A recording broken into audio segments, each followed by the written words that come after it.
Today on Tanaka Homestead, I want to talk to you about growing Swiss chard in your backyard.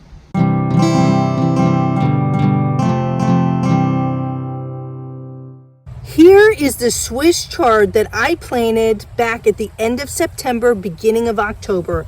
I absolutely love having this green in the garden because it's one of those crops that you can continue to harvest throughout the season.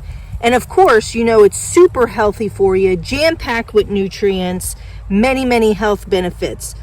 I've made sure to plant my seeds in full sun. Now, this particular vegetable can grow in partial sun, but it's best to have it in full sun. And I made sure to mix my soil with compost prior to planting the seeds. When you're planting Swiss chard, you want to make sure to put the seeds about 1/2 to 1 inch deep in the soil.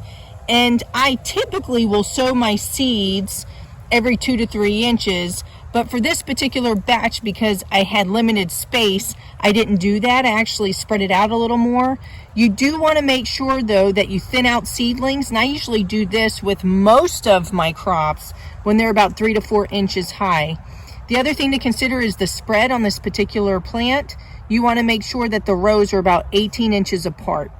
Now I'm going to go ahead and start harvesting my leaves. So this is not rocket science. You want to take all the larger leaves on the outside of the plant and leave the center smaller leaves to continue to grow.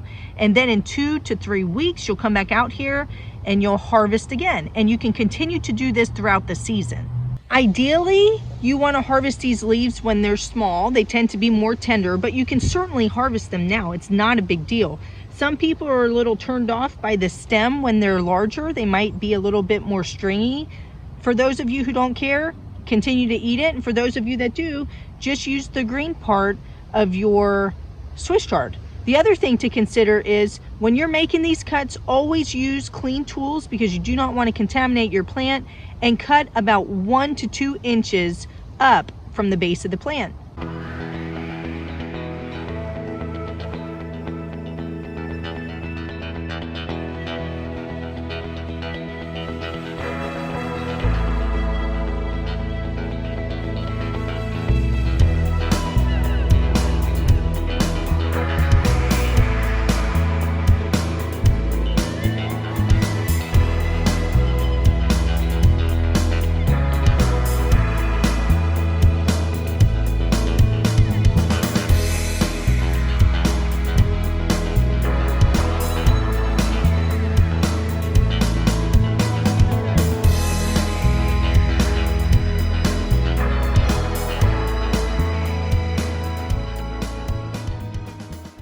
Here is what I just harvested, and here is what I left behind. I don't know if you can see, but there's a smaller leaf that's starting to grow in the middle, and these are 2 smaller leaves that I left behind.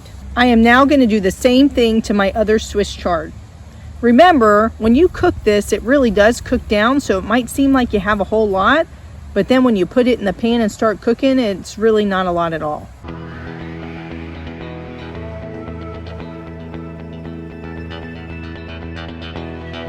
So here is all the Swiss chard that I harvested today. Keep in mind, you can put Swiss chard in just about anything. I've seen it in wraps, on sandwiches, and soup, stir fry. You can even just cook it like spinach, but it's a fantastic addition to the garden. So definitely consider growing it if you haven't already. So thank you so much for watching my channel. If you haven't already, please click that subscribe button, and happy gardening. Bye-bye.